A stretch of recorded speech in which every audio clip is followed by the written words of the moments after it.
Welcome to episode 63 of the MR Runningpains podcast. My name is Aaron Saft. I am here at home, just having received my second dose of the Pfizer COVID vaccine yesterday. So, actually feeling okay. Went out for a 2-hour run today. Wasn't planning on getting too far from the car, but once I got into the run, I was feeling just fine, so decided to keep going. A little bit tired, a little bit lethargic, but I'm glad that I've got the second vaccine and can now do a few more things responsibly, of course. But it's all good. My dog Miles and I are hanging out. Put a few things together for this podcast. Today we're going to go over a few things. My friend Scott Socha, who is a pedorthist and now owns Footwear, the old running store that I was a part of, he'll be on the podcast coming up here soon. So part of this will be a precursor to that show. I'm going to talk about my footwear and the choices I make in deciding what footwear to use. I don't think we can ever talk enough about shoes. And I've been trying out quite a few recently. There's a few that I am excited that are coming out that I can't wait to get my hands on and get some running miles on. I've put some new shoes through the ringer, and I try to review those on my newsletter, which May 1st is already coming up upon us. So be doing another review really soon. Gonna talk about my trail shoes today. Perhaps another day I'll talk about road shoes, but I spend a lot of my time in my trail shoes, obviously. So that's gonna be part of it. And just the state of shoes in general, from my view. I'm sure I'll go over Scott and my friend Joe will be on the podcast as well. We'll get into it, but this one I kind of wanted to talk about some of my choices and why I use them and what you should look for in your shoes. So, I've got a lot of things I want to touch base on. Some really cool stuff happening just in our sport. So again, we're gonna go over quite a few things here. My son, I want to talk about what's going on there. He's started his track season, so I'm coaching his team right now, and he had his first race the other day, and we'll have his second race tomorrow. That'll be Thursday when the podcast actually comes out. I appreciate those of you that reached out. I posted on Facebook about his first results and Instagram. And I really appreciate everybody reaching out. That means a lot, and I'm glad you enjoyed the episodes where he's been on. Hopefully, as the season goes on, maybe he'll come back on. So we'll touch base on what's going on there, because footwear, we made some choices preseason, so we're going to talk about those as well. But I thought we'd start with just kind of we had a great race in the area. Now, traditionally here in Western North Carolina, Shut-In is one of the historical races that our area is known for. We've talked about it in the past. I did it virtually with one of my best friends, David Workman, in November, and it's about a 17.5 mile run. You gain about 5,000 feet and lose 3,000 feet, running from the French Broad River up to the parking lot of Mount Pisgah. It's such a great local race. It really does bring in great competition so far as both men and women. It's very kind of balanced in that regard, that we see talent on both sides of the race, and the course records are extremely fast. And we had a race recently here in Western North Carolina, over in the Montreat area, Montreat College, called Seven Sisters. Our friends at Tanawa Adventures put it on. That's Brandon Thrower. Greg Little actually was the RD for this one, because Brandon, I believe, just had another baby. So congratulations, Brandon. But the Seven Sisters, 25K. is a great grueling trail race. I think there's over 3,000 feet of gain in a 25K. So really tough race. And we had, just a who's who of runners race this. When you look through the top 10, I couldn't believe the names that were out there. And not to take anything away from the women, I didn't recognize the women's side as much, so apologies to the ladies. I'll review the winners, but when Corey Kean from he's actually I believe he's assistant coach out at App State University. He is a super fast marathoner. Corey took the overall over Ryan Woods. Ryan was my old teammate at NC State. Ryan, obviously, he's fierce on the trails, shorter distances up to 50K. He's I'm not sure if Ryan's gone beyond 50K, but he is still cranking away. 42 years old, taking second overall. Ryan is big in the OCR world, the obstacle course racing and Spartan and such. He has definitely found his place on the podium there in a consistent manner. So Ryan took second to Corey, and Corey blazed the time. It was a course record, 2:02:34. Which is absolutely smoking for that course. And one of our locals, Devin DeHull, he took third. Devin he's always been up at the front of the race for shut-in and such. Javen Lapp was fourth place overall. Javen just recently set the FKT on the Art Loeb Trail. My goodness, and he crushed it. Javen ran 5:39:20, 5 hours, 39 minutes, and 20 seconds, according to fastestknowntime.com. Javen was going to run with me if you had been listening to the podcast last year when I was going to go after the FKT and ended up hurting my calf. He went out and ran it. His time is listed there. It was 6:14:29, so the second fastest known time on the website. So Javen just crushed it and ran 5:39. That's incredible. So congratulations to Javen on the Art Loeb. As I mentioned before, David Workman, who's going to be in the results here as well, he and I are going to go do Art Loeb just for fun this weekend. No, not trying to crush any time like Javen, but Javen took fourth. Good friend, Shiloh Milky, did great. Shiloh is the course record holder at the shut-in. The virtual one had a different course, and there was a faster time this year by Brian Atkins, but for the original course, Shiloh Milky still is the course record holder. He has 2 times under 2:20 on that course, which is smoking fast. Yours truly has the third fastest time in 2:19. So Shiloh took fifth overall. So we had 2 Masters in the top 5. Way to go, Ryan and Shiloh representing the Masters. And then Michael Brinkman in 6th. Eric Martinez, who's been on my podcast and is one of my athletes, was 7th place overall. And then Bhushan Suresh was 8th. And then my man, David Workman, 50 years old. Holy cow, 50 years old, Dave. Top 10. I say that because I'm always amazed, that Dave Workman, 50 years old, that's incredible, man. He's still crushing it. Love that guy. Just really cool to see. And then rounding out the top 10 was Tucker Deal from Boone. And first female was, let's see here, Jennifer Sober. She's listed from Jupiter, Florida. I'm not sure if that's correct or not, but we'll go with it. First place so far as where she's from, Jennifer Sober.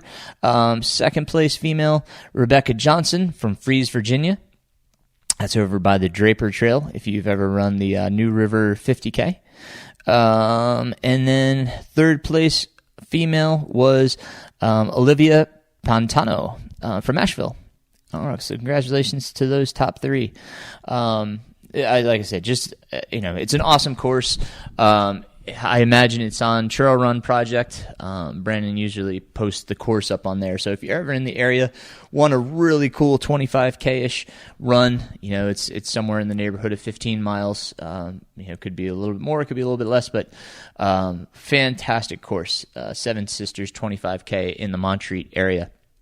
So check that out. Just wanted to really just kind of give that race the accolades that it deserves. It's really shaping out to be an amazing race.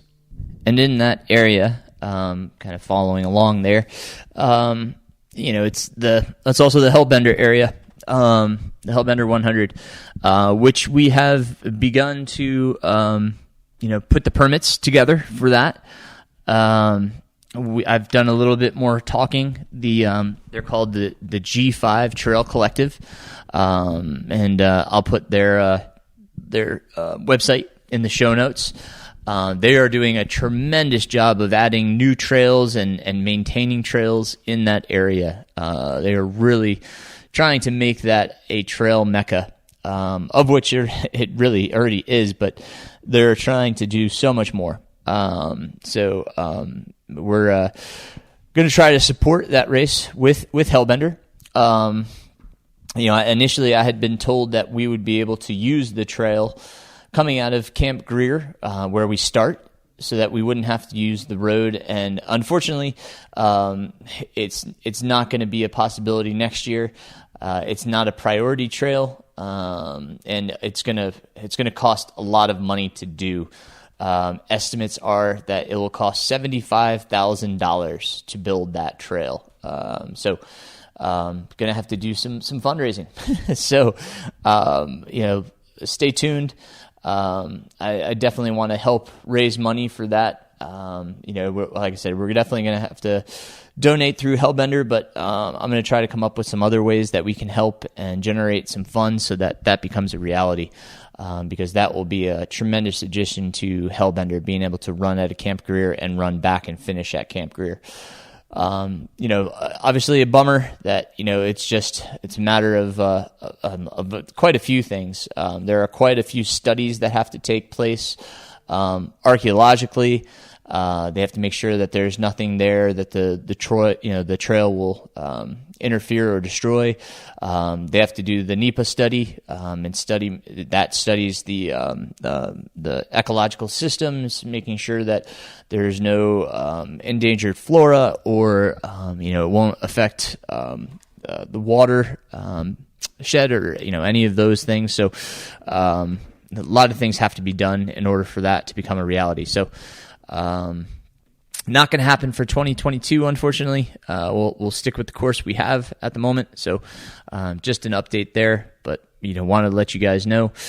If you want to donate to G5, like I said, I will put the website in the show notes. You can go there and donate. They're always looking for volunteers. They have work days almost every week that you can sign up for on the website. So please check out G5. Help out if you can. That'd be tremendous. It's a really, really good cause. Like I said, they're doing great things for our trails. So want to support them in whatever way possible. So thank you to those guys. So I would also like to say congrats to a friend and another previous guest, Patrick Regan, for an outstanding effort at the Jackpot 100 miler. Man, I mean, it sounded really rough. One of my athletes that was running, she had a really hard time with the heat. Got into the 90s, and it sounded like it just affected so many. I had another female friend that was racing, and it affected her as well. And I mean, it's hard when those type of things are out of your control, and trying to deal with them on the spot, especially when you're coming from a climate that hasn't really had any heat to speak of, whether you tried heat acclimatization or not. It's dealing with it, and I think the front runners all had their own problems and dealt with it in their own way. Zach Bitter came out on top, running 12:52, winning the 100-mile road national championships. Fantastic race. Jacob Jackson was second overall. And then female Stephanie Flippen was third. Camille Herron took fourth. Micah Morgan, she was third female and fifth overall. And then Patrick took sixth. Patrick, like I said, he dealt with a lot, some calf issues.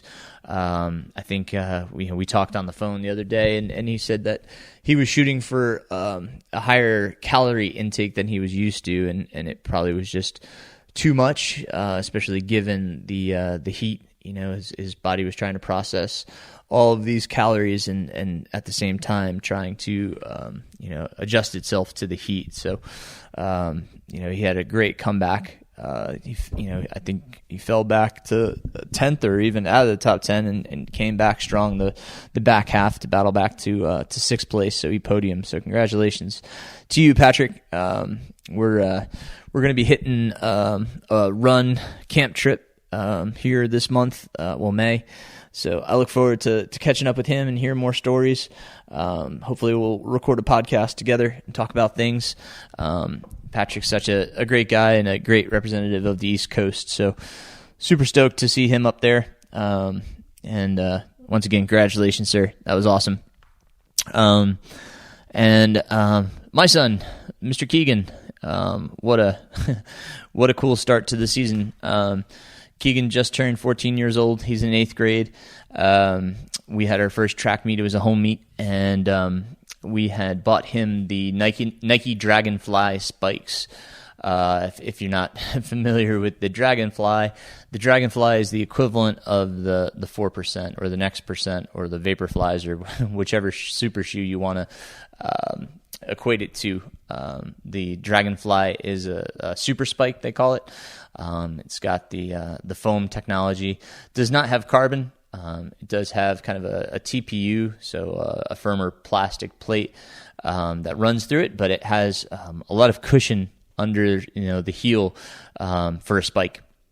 And it's the foam that's really the technology that's the assisting property. And so we got him a pair just because he's been having such a problem with his heel. The boy is growing. Oh my goodness, he's getting so tall. And so he had severs in his heel because he's growing so fast that the tendon, the Achilles tendon, was kind of pulling away from the heel just because how active he is. He's always running around. I mean, we gave him time off, and the kid can't sit still. So, with that heel problem, we thought kind of this, a little bit more cushion under his heel would probably do him well. And they fit him well. He liked them.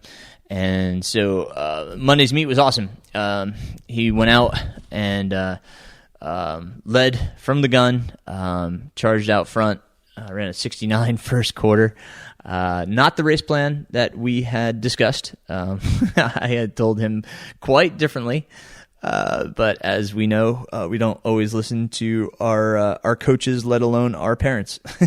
So Keegan went out at 69 and then settled in. He kind of settled in a little too much on the second lap. So I got him going on the third lap and came around, and he was at the end of the straightaway, and I thought he was gonna break 5. He's coming down and ran 5:01. So stoked for him. That was a great season opener. He followed that with a 59 on the 4x400 meter relay. So super cool. He really liked the spikes. He had a good time. Stoked that he started out the season so well. I hope the rest of the season goes awesome. I think my middle school PR was like 450 something. I'm sure he's going to crush it. So it's awesome. I'm really stoked to see that for him. Which kind of brings me to the shoes. We've got so many options out there, with all of these companies making tremendous shoes. The technologies are truly changing the face of the sport.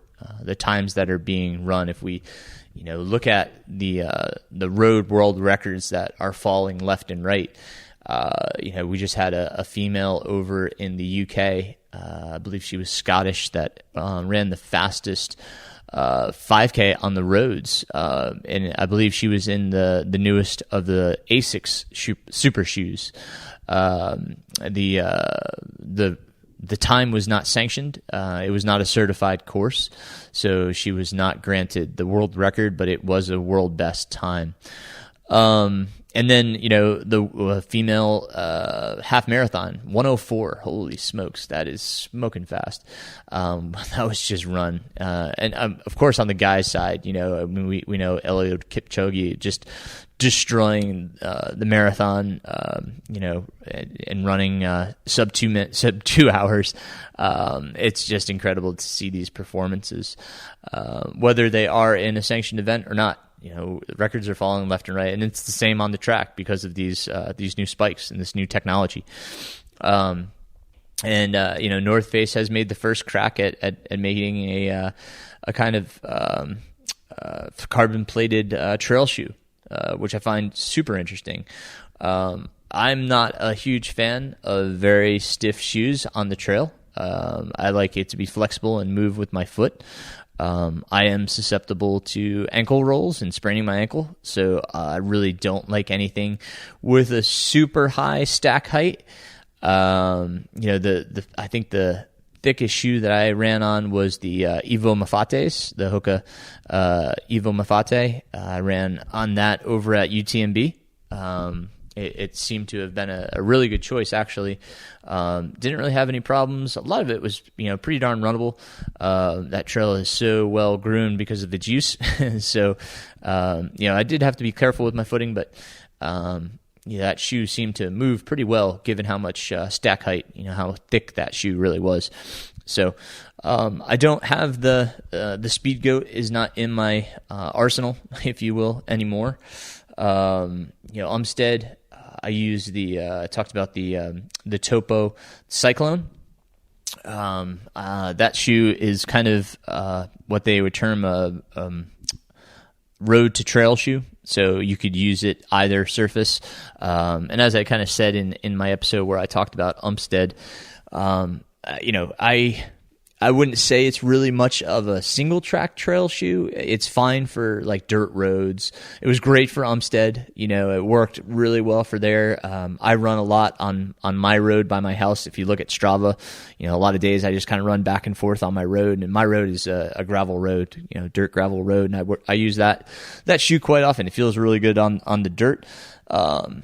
So that shoe I used a lot in my training for Umstead because that's what I was training for. Now, here I am. I'm training for something completely different. So I've started to kind of research and kind of go and look at other shoes that I feel might fit my needs for racing. I've got some races that I've signed up for. Basically, I'm hoping, obviously, that I get to race Hard Rock, right? So, number 17 on the wait list. The wait list has not changed since December. It has not been updated, as we don't have an update as to whether the race will take place or not. So I still remain on that wait list. So, I'm looking for a shoe that I feel comfortable, doing a lot of steep climbs and hiking with. My backup 100-miler in case I do not get into Hard Rock is Grindstone.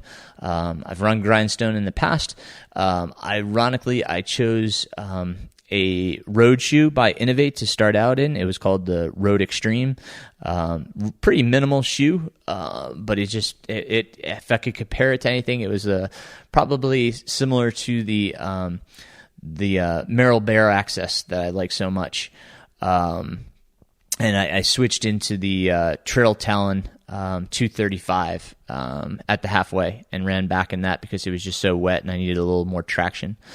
I've become a huge fan of Innovate's new, it's the TerraUltra G, the 270.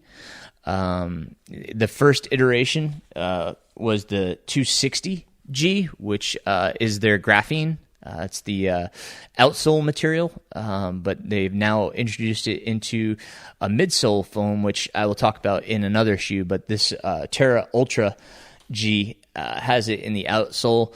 but the midsole is so comfortable. I'm really, really loving the TerraUltra G 270. It's zero drop, but it's super comfy. Nice, protective. Feels really responsive underfoot. Love the way it moves.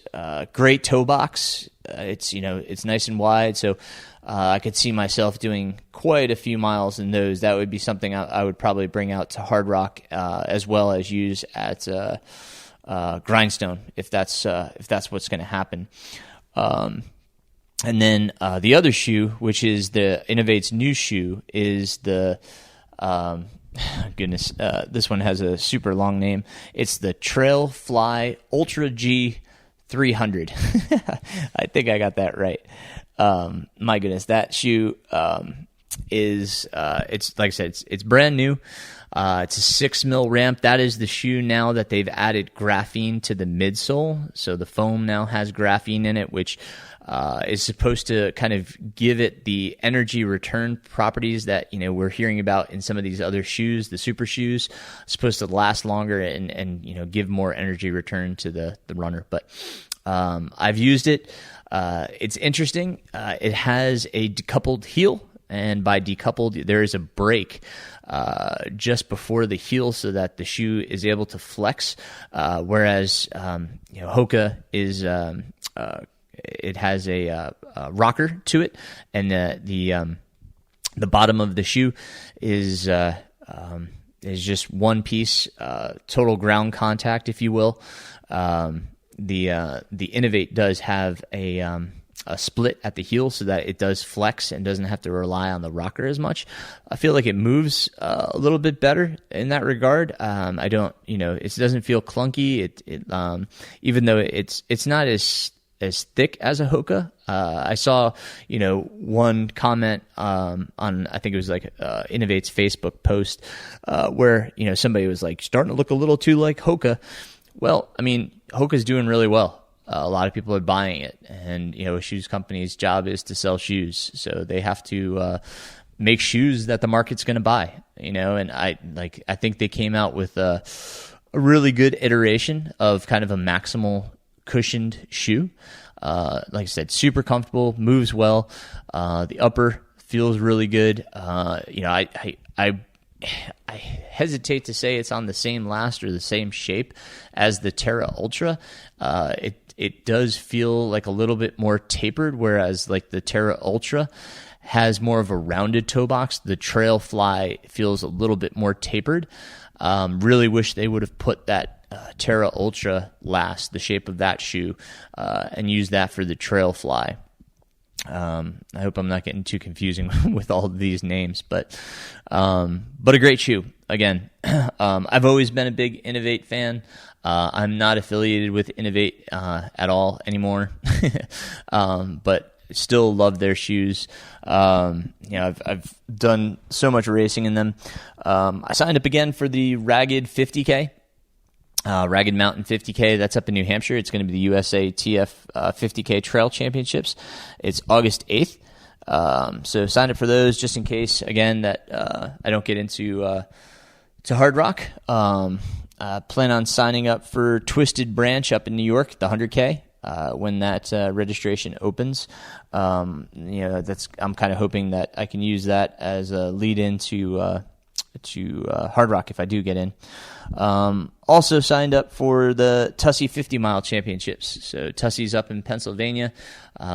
It's on the kind of forest roads up there, so they're dirt roads.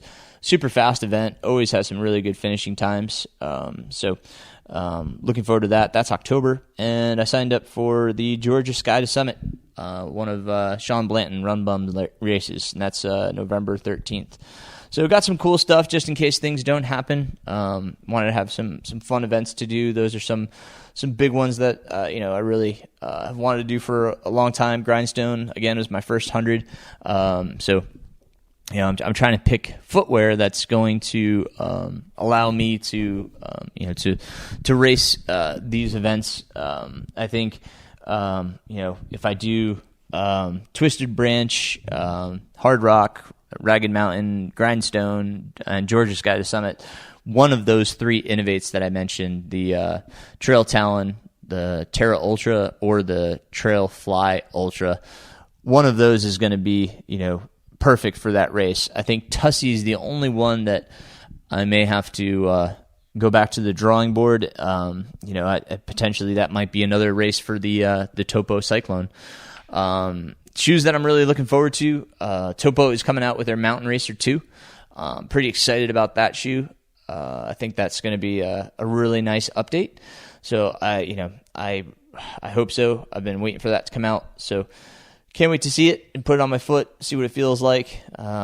That's one that I really want to get and race in. I have not. I had an athlete that got the North Face shoe, and she's really impressed by it. That one, like I said, I don't. It's not for me.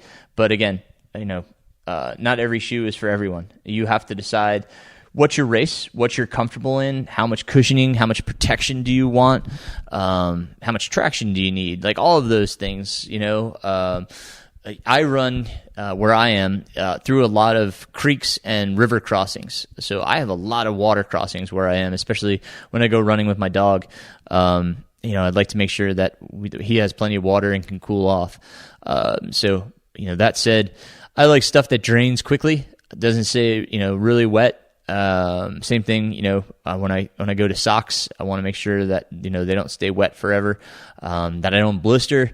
So, when I review shoes, I typically, make sure that, at least one of my first few runs, I start going through the water just to see how it drains, because that's going to be, a lot of my running, especially as the summer gets, here and the humidity starts kicking in and your shoes are just wet. No matter if you do river crossings or not. Thinking about those type of things, like, are you primarily just running on gravel roads? So, do you need, that traction, or do you want more cushioning? So, taking those things into account, because you're doing primarily all your miles in training, and the race is just one small portion of it. Now, hopefully you're replicating the course in your training, close as you can. So what are the trails like? Is there much climbing? Is there, a lot of downhill? So, take all these things into consideration when you're buying footwear. Obviously you want it to be comfortable. That's first and foremost, is it should be comfortable. And then when you look at its features, are they applicable to what you're training on? Where you'll be running, what's the race like? So, be real cognizant of that when you make your choices. That can be really difficult, if you've never been to the area. So, I encourage you to look at race videos if you can, and try to see what the trail looks like. Read race reports and what did the runners wear, and what did they say about their choice in footwear. Or if they didn't, reach out to those runners and ask them. Say, hey, in the comments, what did you wear, and would you wear that again, or what would you recommend? And then I can't stress enough, go local, try things on, try to buy local. When we were looking at Keegan's spikes, we were in Chattanooga at Fast Break Athletics. My friend Alan Outlaw is part owner there, and we were there, and Keegan's trying on spikes, and Nike always has some crazy color, and they called it mango, and it was a little too kind of, I guess, pink for Keegan's taste, he started looking on his phone, and I couldn't stand that when people did that in front of me in the run store. Like, I just spent a ton of time with the person, and here they are looking for a different color, and how quickly can they get it? So I told Keegan, I said, no, if you like these spikes, we're buying this color right here, because it's here. They've helped us. It's color doesn't matter. It's just it's supporting these guys. That's what we were about. So I encourage you guys to do that. Especially right now, our local shops need us. those big box brands that are online and such. I know it's convenient, but they don't need us as much as the small local shops do. So please try to shop local. Check out, see what they got. And try to get it from them if you can. I know they don't have everything, and you definitely want to try different shoes out. There's so much out on the market right now, and as I said, each shoe company is really trying to make a push to come out with some amazing footwear. Technologically, we're really trying to make huge advances. Obviously, I mean we're obliterating world records left and right because we found these materials that can help runners take us to a new level. So there's always the conversation should it be legal? That's another conversation. It is right now. So I mean other runners are using it. And I mean if it gives you that advantage and it's legal, I mean I don't see why people can't. But enough of that soapbox. I encourage you to go out there and make sure, that your footwear is doing what it needs to do for you. Use it in your long runs and make sure that you don't feel any hot spots or get any blisters or feel any rubbing. It doesn't feel loose, in any spot. It feels secure. Toes feel like they can move. When I get into the episode with Scott and Joe, we will talk more about the fit and function of footwear and what you should be looking for. A little bit about my past history, just to help those out there that may be suffering from plantar fasciitis. I had plantar fasciitis for about 2 years. My foot had grown so accustomed to wearing just, I would say, average footwear. Hoka wasn't a thing at the time when I had plantar fasciitis. But I had grown to rely on the footwear rather than the strength of my foot, and my foot had just become so weak that I couldn't pull my toes back. Like I couldn't pick up a towel with my toes. If you did like a arch crunch, I really couldn't pull my toes back. It had just gotten so weak, and then I had tried to alleviate it with some orthotics to let it rest, but the underlying problem was it just wasn't strong enough to support me in all the running I was doing. So obviously through physical therapy and exercise, strengthening, I started to regain the strength in my foot, but I also started to wear more minimal footwear. That was, I was definitely, when, Born to Run came out, I was definitely, one of the real skeptics about what they were touting for minimal footwear. And it's not to say that I use minimal footwear, all the time. I don't. As you just heard, I have Hoka. I still have the Torrent 2. That's still in my shoe closet. I've used the Speed Goat. I have the Cliftons on the road, so I do have maximal footwear, and I do really feel that on certain days I'd rather just be wearing something that has a lot more cushioning under my foot, especially when I'm trying to recover. It's so there is a place for it, but I don't want to be in that 24/7. As a matter of fact, my daily footwear, if I go, out to the grocery store or I'm out with the kids, I wear minimal footwear. I've got a Zero, the XERO. I've got a pair of their casuals that are very minimal. I have actually picked up a pair of the Vibram Five Fingers, which I never thought I'd have. I wear those around the property a lot, just walking outside, doing some work, mowing the lawn, whatever. It strengthens your foot, while still giving you some protection. Not to say that that's for everybody, but like I said, they each have their place. My feet don't hurt at the end of the day, even if I'm standing up all day. I have a stand-up desk. I usually work barefoot. and try to be out of shoes if I'm at home and working at home, just so I use my feet.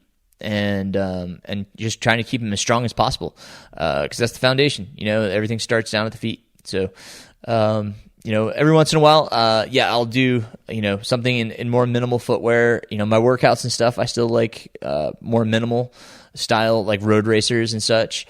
Every once in a while, I'll do a short run in a more minimal style of footwear. Like I said, I don't run in the Vibram 5 Fingers. I do have a pair of Zero trail shoes. If I'm doing a short single track run, I'll wear those just to kind of let the foot move and flex and do some strengthening with it. But if I'm doing more miles, I have a little bit more protection under my foot. It's getting to learn your level of comfort, and what your body can tolerate. It's not to say that we should be in minimal footwear 24/7, although, like companies like Zero feel that, you should, which some people can and some people can't. My wife, for example, she has very delicate sesamoids, and minimal footwear would absolutely destroy. The sesamoid is a small, almost pea-sized bone. There's 2 of them by the big toe, and she's already had one removed. So if the other one breaks, she's in a lot of trouble. So, we can't have her in that minimal style footwear. She does need a little bit more protection. Just one example, but, there's plenty of others out there, that if they were in more minimal style footwear, perhaps it would annoy a neuroma, or, who knows. But, I'd like to say that you should have a smattering, of different styles of footwear, to keep the foot strong, and work the foot, as well as let the foot relax at other times, so that it doesn't get overworked. It is great to have strong feet, but it is also great to not be injured. And I think that varying the amount of cushioning that you have, as well as the ramp. I have all sorts of ramp style shoes. I've kind of determined that if I go past 8 millimeters of ramp, I really feel uncomfortable. I don't like higher than 8 millimeters of ramp. I'm more comfortable in 4 or 6 millimeters. Zero is even fine. I don't wear Zero all the time, obviously, but having that mix allows for my Achilles to kind of be shortened and lengthened, and use different muscles through the calf and the leg, shin, just all sorts of tendons that get stretched out by all of these different ramps. So if you can swing it, it's great to have kind of a variety of footwear and not just have, the same thing throughout. And I know Ultra is a great company at Zero Drop, but like I said, I like having a variety of ramps, and being able to put on a higher ramp, one day where, maybe my Achilles is a little tender, or my calf's a little bit sore. It's nice to kind of have that little extra ramp to let them relax for a day or for the training. So keep those things in mind. Not to say that you're wrong if you're wearing Ultra all the time. I know people do it all the time, and it's what works for you. Just giving you my perspective and, some thoughts. So, I think that's all I got for you guys today. Sorry, I'm so lethargic and sleepy. That second shot kind of just made me a little bit tired. So, but thoroughly enjoyed this episode. And as I said, I've got some guests coming up, so you don't have to hear from just me. But I appreciate your ears. Thank you guys. As I said, May newsletter coming out here within the next week. So if you haven't signed up for that, hop on over to mrrunningpains.com and subscribe to that. Old newsletters and old podcasts are all archived on that website as well under the Connect With Me page. So you can find all of those there. There's a search button if you're looking for something specific, a specific episode or something that I've talked about. Check out the show notes for details on all the stuff I've gone over today. I'll try to have a link to the shoes I've been talking about, as well as some of the websites and such, and results that I talked about in this episode.